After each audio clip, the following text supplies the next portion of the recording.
고난주간 마지막 날이죠. 마태복음 27장 57절에서 66절 말씀으로 하나님 말씀을 나눌 때 우리 교훈을 담은 기도 제목 한번 따라 하십니다. 가장 절망적일 때가 하나님이 가장 일하시기 좋은 때임을 믿게 하소서. 여러분 믿습니까? 아멘. 오늘 우리 청소년들, 청년들과 함께 이렇게 기도의 자리에 나오셔서 너무나 감사합니다. 우리 서로를 축복하면 좋겠습니다. 당신의 기도는 반드시 응답됩니다. 인사하겠습니다.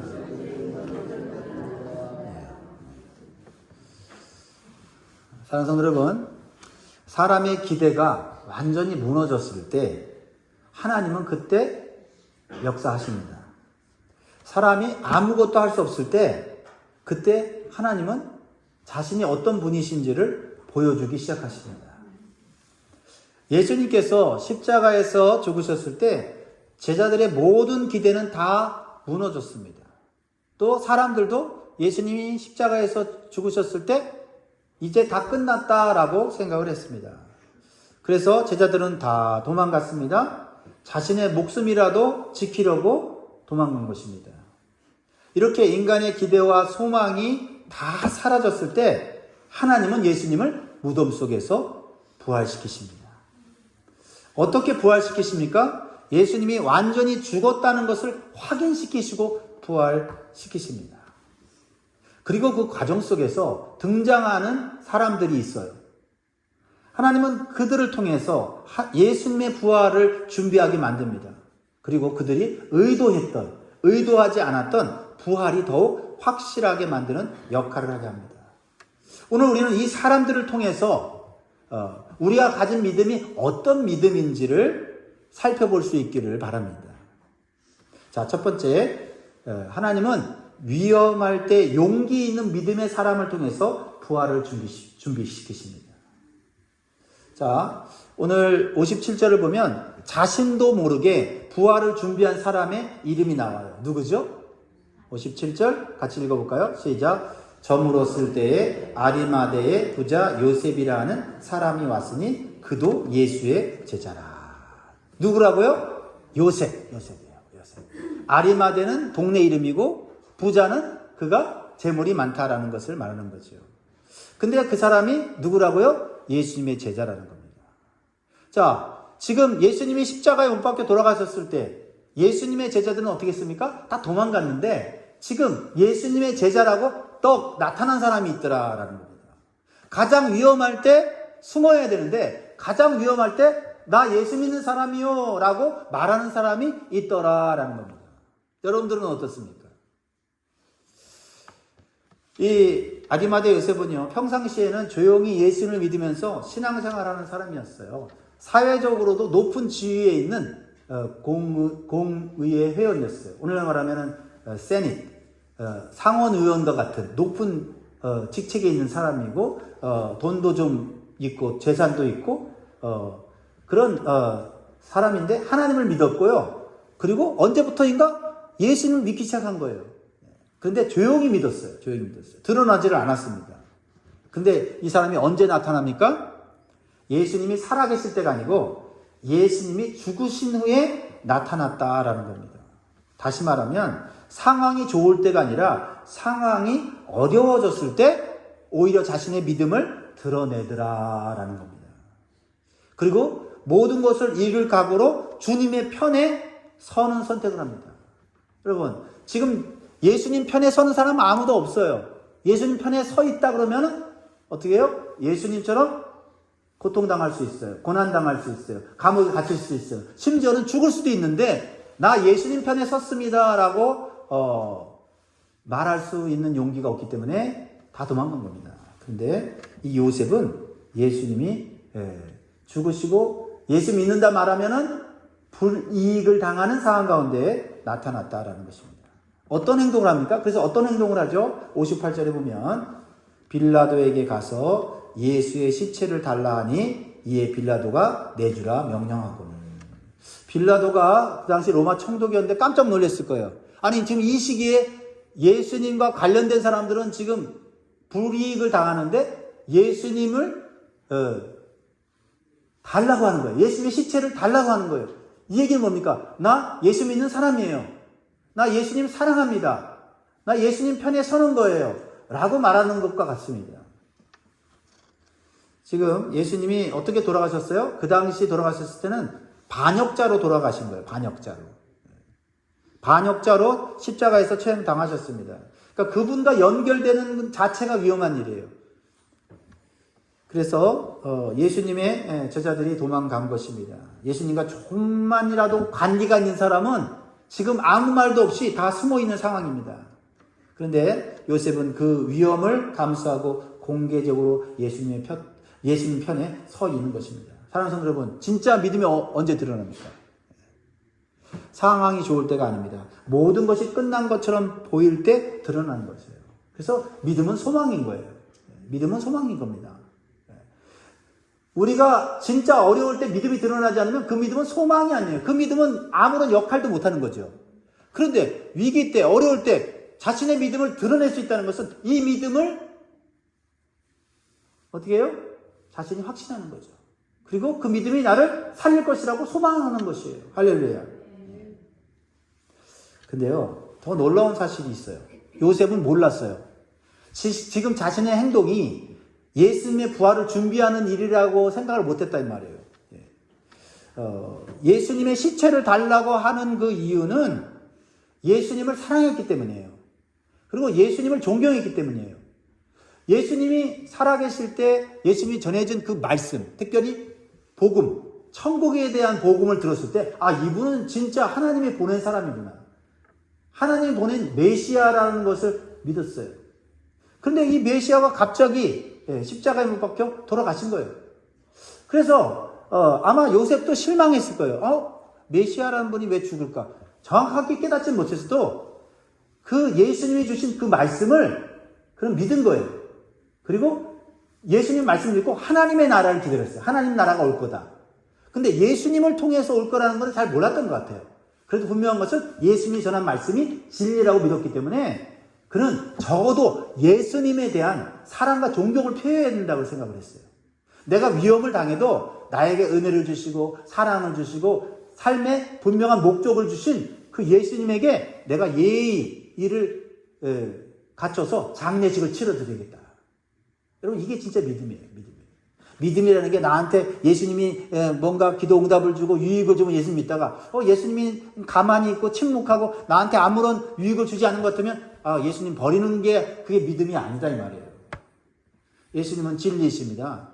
진리는 어려울 때나 잘 됐다나 변치 않는 거예요. 그 진리를 붙잡고 가면요 우리는 승리하는 줄 믿습니다.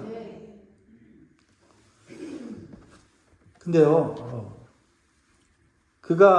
이 요셉이 빌라도에게 예수님의 시체를 달라고 하는 것은 뭐냐면 예수님의 시체가 진짜 죽었다는 것을 의미하는 거예요. 죽었다. 그리고 로마 총독인 빌라도도 시체가 안 죽었는데 내주지는 않을 거 아니에요. 예수님 죽은 것을 다 확인하고 내준 겁니다. 그러니까 예수님이 죽은 것이 확실하다라는 겁니다. 하나님께서는 이 아리마대 요셉의 섬김과 헌신을 통해서 예수님이 진짜 죽었고 진짜 부활했다고 하는 것을 드러내신다 이 말이에요. 여러분 사람의 하는 일만 보지 마시고 그 사람을 통해서 역사하시는 하나님의 이 주권과 섭리를 보시라 이 말이에요. 이 말씀 중에 깨달아 주십니까? 태호, do you understand this meaning? 우리가 초등학교 때는 예수님 십자가에 못 박혀 돌아가셨고 나의 죄를 위해서 죽으셨고 부활하셔서 이 정도로 하는데 우리가 신앙이 자라면요 이 말씀 속에 나타난 하나님의 주권, sovereignty and providence, 섭리를 우리가 이해하면요 우리의 신앙이 커져요. 우리의 신앙이 더욱더 강해지는 거죠. 아리마대 요셉은 자신이 할 수 있는 일은 뭐예요? 아무것도 없어요. 예수님 살릴 수 없어요. 그렇죠? 근데 예수님을 위해서 할 수 있는 건 뭐냐면 예의를 갖추어서 예수님 장례식을 치르는데 내가 가진 게 뭐예요? 무덤이 있었어. 돌무덤. 자신이 죽으려고 갔던 그 돌무덤에 예수님을 갖다가 장사 지낸 거. 나는 이게 내가 할 수 있는 믿음의 최선이야. 그런데 우리가 할 수 있는 일을 우리가 하면 하나님께서는 그걸 들어오셔서 더 크게 역사하시는 줄 믿으시기 바랍니다. 이게 부활의 역사예요. 부활의 역사. 그렇습니다. 요셉의 결단을 통해서 하나님은 예수님의 부활을 더욱 확실하게 준비하고 계셨어요. 그를 영광스러운 부활의 통로로 사용한 겁니다. 여러분, 여러분들이 이 포커스에 있는 작은 교회에서 음식을 만들고 교회 안에 어떤 구석을 청소하고 봉사하는 일, 이게 내가 할 수 있는 전부야. 나는 뭐 큰 위대한 일 못해. 하나님을 생각하며 주님을 생각하면서 그 일을 하면 하나님은 그것을 멀티플라이, 몇 배로 하나님께서 사용하셔서 어떻게 사용하실지 모르는 거예요. 그러니까 여러분이 하는 작은 일을 소홀히 하고 우습게 여기지 마세요. 요셉은 자신이 할 수 있는 일이에요. 내가 할 수 있는 것은 예수님을 무덤에 정성껏 모시는 일이다. 그런데 예수님을 부활시키는 하나님의 섭리가 더해지니까 이 아리마다 요셉은 복음이 전파되는 곳에 이 아리마대 요셉의 헌신이 드러나게 된 겁니다. 사랑하는 성도 여러분, 혹시 상황이 좋아질 때까지 기다리는 분은 안 계십니까? 조금만 더 안정되면, 조금만 더 칠해지면 그때 믿음으로 살아야겠다, 그때 더 헌신해야겠다 생각하지 않습니까? 하나님은 완벽한 상황에서 일하시는 분이 아니라 부족하지만 현재의 자리에서 용기 있게 결단하는 사람을 통해서 일하시는 분이신 줄 믿습니다. 내 힘으로 일하는 거 한계가 있어요. 하나님이 나를 붙잡아 쓰시면 내가 할 수 없는 일을 하죠. 요셉이 나중에 뭐라고 얘기했겠어요? 나는 예수님의 부활을 준비한 건 아닌데 내가 예수님의 부활을 준비하는 첫 헌신자가 되었다라고 얼마나 기뻐했겠냐 이 말이에요. 그러니까 우리는 섬기면서도 내가 이 섬김이 얼마나 가치인지 몰라요.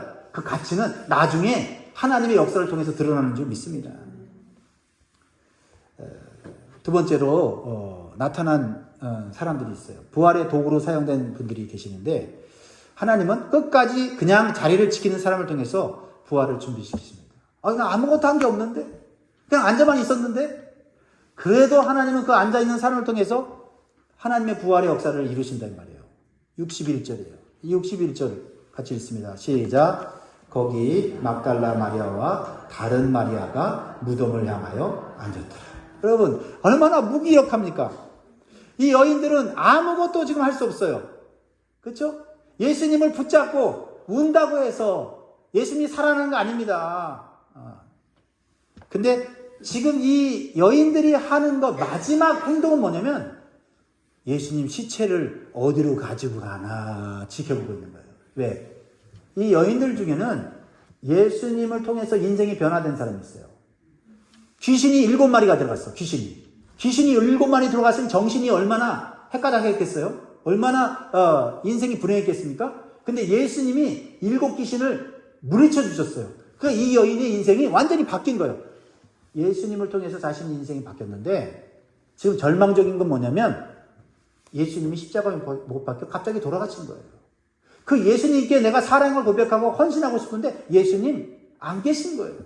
여러분, 우리가 항상 후회하는 게 뭐예요? 부모님 살아계실 때는 부모님 잘해드려야지 하는데 돌아가시고 나면 내가 잘해드리지 못한 것 너무 아쉽잖아요. 항상 부모는 그래요. 부모는 사랑을 주는 존재고 자녀는 사랑을 받는 존재고 사랑을 받으면서도 부모의 사랑에 불평과 불만하는 게 우리 자녀들의 모습이죠. 근데 내가 부모가 되고 부모가 돌아가시고 나면 그때서야 부모가 얼마나 나를 사랑했는지 아는 거죠. 그러니까 이 여인들의 마음이 그거예요. 남자들은 다 도망갔는데 이 여인들은 예수님 돌아가셨지만은 내가 예수님 믿는다고 해서 혹시 누가 나를 위협한다 해도 그게 상관하지 않아요. 이게 참 어떻게 보면 사랑하는 사람의 진짜 모습인 것 같아요. 사랑하기 전에는 막 두려워하고 재고 계산하고 하다가 사랑이 쭉 빠져버리면 계산하잖아요. 여러분, 우리 특히 여기 여자 청년들 사랑한다고 하면서 계산하는 남자들 있죠? 믿지 마세요. 그렇지, 사랑하는 거 아니에요. 사랑하면요 모든 것을 다 투자하는 거예요. 물론 결혼하고 나면 약간 변하긴 하지만은 사랑하면요 그렇게 연약한 여인이라도요 사랑하는 사람을 위해서는요 물불 가리지 않고 헌신하는 거예요. 근데 이 여인들은요 아무것도 할 수 없어. 무덤으로 옮길 수도 없고 지금 상황에서 예수님의 시체를 만질 수도 없고 그러니까 무덤으로 시체를 옮기는 아리마대 요셉을 보고 있는 거예요. 이렇게 보고 있는 거예요. 보고 있으면 떠나지를 않는 거예요. 예수님의 무덤을 보면서 그 예수님에 대한 사랑을 계속 표현하고 있는 거예요. 아무것도 할 수 없는데. 근데 예수님께서 부활하신 다음에 제일 먼저 만나신 분들이 누구예요? 여인들이었다는 거죠. 여인들. 그러니까 신앙의 세계는 참 때때로 이해가 안 돼요. 막 헌신하고 막 봉사하던 자들이 어느 날 보면 없어. 어느 때는 도망가 있어. 왜냐면 그게 다 자기 이름으로, 자기 의로 봉사한 거예요. 그런데 별로 일할 수 있는 능력도 힘도 없는데 항상 그냥 그 자리에 있어요. 그 자리에 있어. 그 자리에 있어. 하나님은 그런 사람을 통해서 교회를 세워가고 하나님 나라를 세워가는 줄 믿습니다. 바로 여러분들 통해서죠. 사실 이 교회를 위해서 헌신하는 게 쉽지 않죠. 직장 생활해야죠. 가정 생활해야죠. 또 교회 일까지 하면 얼마나 힘이 듭니까? 근데 주님을 향한 사랑, 주님에 대한 은혜가, 주님이 주신 은혜에 대한 이 감사가 없으면 이거 끝까지 못합니다. 그러니까 내가 봉사하다가 물러나는 거는 그것은 내가 지쳐서 피곤해서만이 아니에요. 하나님의 사랑, 하나님의 은혜를 내가 잃어버린 거죠. 이 여인들은 가만히 앉아있는 거예요. 예수님 무덤 속에. 여러분, 믿음은 언제나 무엇을 하는 것만으로 나타나지 않습니다. 때로는 아무것도 할 수 없는 자리에서 떠나지 않는, 그 자리에 떠나지 않는 것이 믿음이에요. 기도에도 변화가 없고 상황은 그대로고 하나님이 침묵하시는 것 같을 때 나는 이 자리라도 지켜야 되겠다. 예배의 자리라도 지켜야 되겠다. 기도의 자리라도 지켜야겠다 하고 끝까지 있다 보면 부활하신 예수님을 만나게 되는 줄 믿습니다. 부활하신 예수님을 만나면요, 인생이 완전히 달라지는 거예요. 그들은 예수님이 지금 여기 계시기 때문에 나는 있어야 된다. 그 믿음 때문이에요. 돌아가셨지만 나는 주님이 여기 계시기 때문에. 근데 돌아가신 게 아니죠. 여러분, 오랜 병상에 있는, 누워있는 가족을 끝까지 지키는 사람들을 보세요. 아무것도 해줄 수가 없는데 그 자리를 떠나지 않죠. 뭐라 그래요? 내가 아무것도, 내 자식을, 아픈 자식을 위해서 해줄 게 아무도 없어서 너무 마음이 아파요. 너무 아파서 떠납니까? 아니요. 너무 아프니까 그냥 있어만 주는 거예요. 근데 그 있어주는 그 사랑이 기적처럼 그 병든 환자를 일으키지 않습니까? 함께 해주는 거죠. 사랑하기 때문입니다. 믿음도 마찬가지죠. 믿음은 사랑이에요. 믿음은 첫 번째 소망이고 믿음은 사랑이에요. 사랑하는 사람을 떠나지 않는 거죠. 우리가 예수님, 교회 다니면서 예수님 믿지만 예수님이 초점이 안 되면요, 사람이 초점이 돼요. 사람이 초점이 되면요, 우리의 믿음은 흔들립니다. 예수님을 초점을 맞추면 사람은 떠나가도 예수님이 항상 있잖아요. 물론 그 예수님이 항상 뜨겁게 우리에게 기적을 보여주시는 건 아니지만 침묵하실 때도 있어요. 그러나 예수님을 보고 가만히 앉아 있기만 해도 예수님은 우리를 다시 회복시키시고 일으켜 세워주시는 게 믿습니다. 사랑하는 성도 여러분, 기도가 당장 응답이 없어도 그 자리를 지키세요. 어떤 느낌이나 변화가 없어도 말씀 앞에 앉으십시오. 그 믿음의 자리가 여러분을 다시 예수 그리스도의 부활의 능력으로 회복시키실 줄 믿습니다. 마지막은요, 아주 아이러니한 장면이에요. 예수님의 부활을 막으려는 사람을 통해서 부활을 더 확실하게 하시는 하나님 모습으로 보게 돼요. 대제사장들 바리새인들이죠.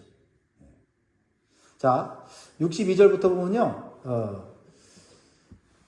아무도 부활을 믿지 못하는 상황에서 혹시 부활이 있을까봐 두려워하는 사람들이 나와요. 어쩌면 믿음이 있는 것 같은데 사실은 믿음이 없는 사람들이죠. 예수님을 십자가에 못 박아 죽이도록 주동했던 대제사장들과 바리새인들의 모습을 한번 볼까요? 부활을 잊지 못하게 하려고 막 막는 거예요. 62절, 63절 같이 했습니다. 시작. 그 이튿날은 준비한 다음 날이라 대제사장들과 바리새인들이 함께 빌라도에게 모여 이르되 주여 저 속이던 자가 살아있을 때에 말하되 내가 사흘 후에 다시 살아나리라 한 것을 우리가 기억하노니.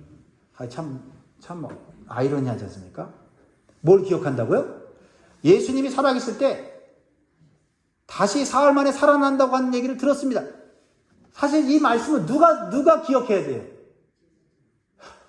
예수님의 제자들이 기억해야 돼요. 왜냐하면 예수님의 제자들이 예수님 코앞에서 예수님이 십자가에 죽으시고 부활한다, 사흘 만에 부활한다는 걸 직접 들었는데 그들은 다 도망가 버리고 예수님을 어떻게든 죽이려고 하고 예수님의 부활이 있으면 안 돼. 예수님 부활하시면 자기들의 죄가 다 드러나잖아요. 예수님 죽인 죄가 드러나니까 예수님 부활하시면 안 돼 하고 겁먹어갖고 예수님의 부활을 막으려고 어떻게 해요? 무덤에 경비병을 세워요. 군인들을 세우고 큰 돌로 막아요. 그리고 빌라도에게 요청을 해서 임봉을 합니다. 임봉. 이게 퍼블릭 다큐멘트를 딱 갖다 붙이는 것 같아요. 이 무덤 근처도 오지 말고 건드리지 마. 이렇게 여기 오면 큰일 납니다. 여기 오면 잡혀갑니다. 쇠고랑 찹니다. 이렇게 한 거거든요. 근데 그 결과가 어떻게 됩니까? 그들이 철저히 준비를 하고 노력을 했는데 예수님이 부활하셨어요. 무엇을 의미합니까? 예수님 부활이 조작이 아니라 진짜 역사적인 실제라는 것을 드러내는 거 아닙니까? 이게 하나님의 역사다라는 겁니다. 여러분, 하나님의 역사는요, 사람이 막으려고 하지만 하나님은 그 막으려고 하는 것까지 사용하셔서 하나님의 구원의 역사를 이루시는 분이십니다. 하나님은 막힌 상황에서도 일하시는 분이 아니라 막힌 상황을 통해서 더 큰 일을 하시는 분이세요. 그러니까 여러분 삶에 여러분이 하나님을 믿고 있다면, 예수님의 부활을 믿고 있다면, 아, 막혔다, 끝이다 라고 사람들이 말할 때 하나님은 하시지, 예수님은 하시지, 이게 믿음인 거예요. 우리 사랑하는 성도 여러분, 우리 청소년 여러분, 우리 대학생 여러분, 학교 생활할 때, 직장 생활할 때, 야, 막혔네, 끝났네, 이럴 때 여러분 어떻게 생각하세요? 하나님 하셔. 하나님 더 좋은 거 주실 거야. 할렐루야? 네. 그런 믿음으로 여러분 승리하셔야 돼요. 그리고 여러분 사람보다 하나님을 사랑하세요. 그러면 하나님께서 여러분에게 좋은 사람을 붙여주실 거예요. 좋은 사람을 찾으려고 하면 좋은 사람한테 실망하고 배신당하지만 하나님을 사랑하면 여러분들이 좋은 사람을 만나도록 역사하시는 줄 믿습니다. 여러분, 우리가 우리의 힘만으로 성공하지 못해요. 승리하지 못해요. 여러분, 우리 청소년들 보면요, 무한한 가능성이 있어요. 그러나 그 자녀가 가진 재능과 무한한 그 은사가 개발되려면요, 사람을 만나야 돼요. 좋은 사람들을 만나야 돼요. 그 만남을 통해서 하나님은 역사하세요. 여러분, 말씀을 이제 맺겠습니다. 오늘 본 말씀은 분명하게 우리에게 말합니다. 예수님의 죽음은 끝이 아니에요. 닫힌 무덤도 끝이 아닙니다. 침묵의 시간도 끝이 아니에요. 그 시간 속에서 하나님은 이미 부활을 준비하고 계셨습니다. 여러분들이 하나님의 위대한 일, 이 부활을 여러분들이 해낼 수는 없지만 여러분이 할 수 있는 일을 하면 되는 거예요. 할 수 없다면 있는 자리를 지키세요. 꾸준하게 지키면 하나님이 여러분들을 아름답게 사용하실 것입니다. 그러므로 우리가 우리 교회를 섬길 때도 기도하셔야 돼요. 하나님, 우리 교회도 위기 때에 나타나서 주님 편에서 일하는 요셉과 같은 성도들이 드러나게 해달라고 기도하셔야 돼요. 모두가 도망가고 부정적인 분위기 있을 때 묵묵히 믿음과 봉사의 자리를 지키는 여인들과 같은 성도들이 우리에게 있게 해달라고 기도하셔야 돼요. 그리고 여러분, 담대하게 주님 편에 서십시오. 끝까지 그 믿음의 자리를 지키십시오. 바로 여러분들이 그런 존재가 되기를 주의 이름으로 축원드립니다. 기도하겠습니다.